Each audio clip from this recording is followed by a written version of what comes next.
Ginoong Pedro at Ginang Luisita Salazar at Ginoong Bernardino at Ginang Gundina Casaw. At mula naman sa lungsod ng Lipa, Ginoong Virgilio at Ginang Teresita Makasayan. Ang mga naging nominado ay sina Luna Family,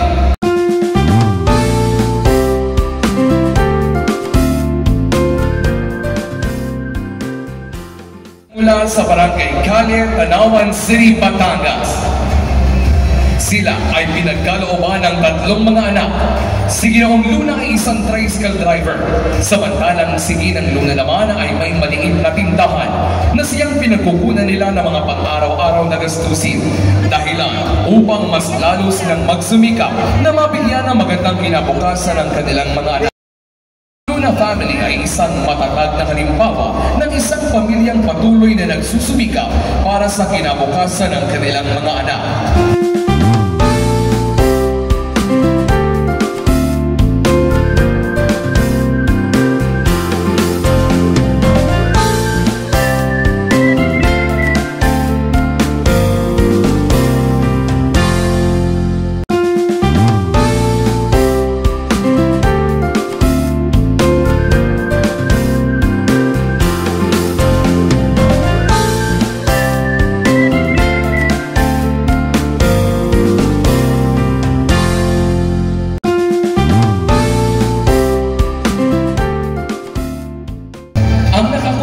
Ng ika-6 na pwesto, ang Cabasa Family.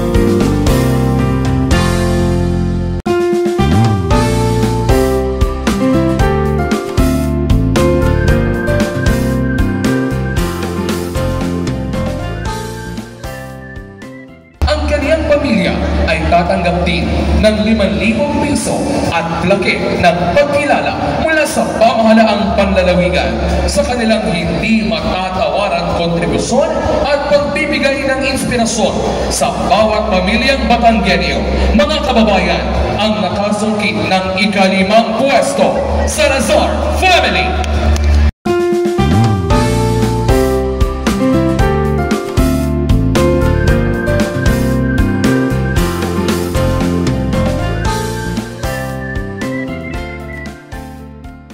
Sa Huwarang Pamilya 2025 ay walang iba kundi ang Acop Family na nagmula sa Barangay Dagatan, Taysan, Batangas. Sila ay pinagkalooban ng 7 mga anak. Noon, si Ginoong Pablo ay may mga alagang hayop at nagtratrabaho bilang jeepney driver, habang si Ginang Araceli naman ay naglingkod sa school canteen ng kanilang mga anak upang kumita habang nababantayan sila. Dahil sa kanilang sipag, sakripisyo, pagtutulungan at pag-ibay na pananampalataya, matagumpay nilang naitaguyod at napag-aral ang kanilang 7 mga anak. Ang kaniyang pamilya ay tatanggap ng 5,000 piso at plaque ng pagkilala mula sa pamahalaang panlalawigan. Ating palakpakan ang Acop Family!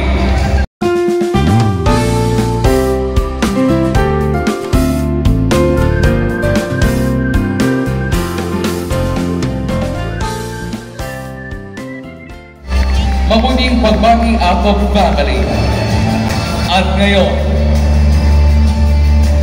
patuloy na kinikilala ng pamahalaang panlalawigan ng Batangas ang mga natataging pamilya, kung kaya't kaya sungkit ng ika-2 pwesto bilang natataging huwarang pamilya.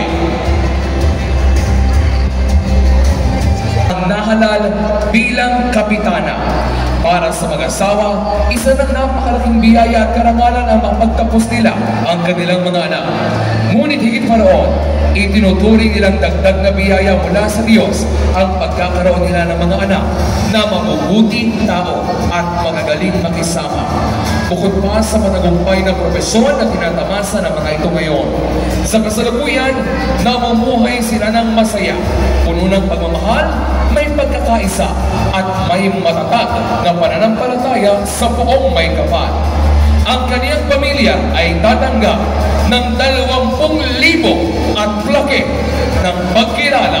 Mga kababayan, ang itinanghal sa ikalawang pwesto sa natatanging humarang pamilya, Makasayat Family mula sa Barangay Bulaklakan, Lipa City, Batangas.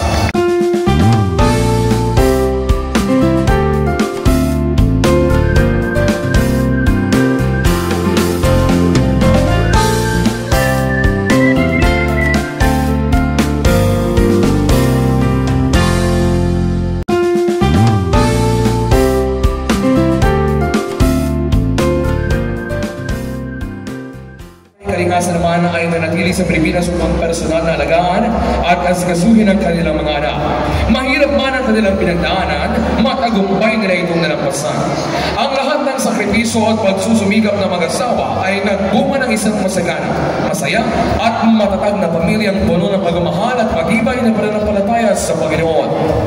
Kung kaya naman, mula sa Barangay Balangon, Agoncillo, Batangas, inaanyayahan ang ating butihing Mayora, Cindy Valenton Reyes, upang samahan ang ating mga opisyales sa paggagawad ng parangal. Si Mr. Julian P. Humarang at ang kanyang pamilya ay nabiyayaan ng 6 na mga anak. Si Ginoong Atinang Humarang ay nagmula sa isang bayak na pamilya dahil pareho silang hindi nakapagtapos ng pag-aaral. Sa kabila nilo, nagsikap silang maitaguyod at mapagtapos ang kanilang mga anak. Sa pamamagitan ng maliit na puhunan, nakapagtayo sila o naitayo nila ang J. Humarang Rice and Feed Supply noong 1980 sa Lemery Public Market. Mula rito ay unti-unti nilang pinalawak ang kanilang kabuhayan at nadagdagan pa ito ng iba't ibang negosyo.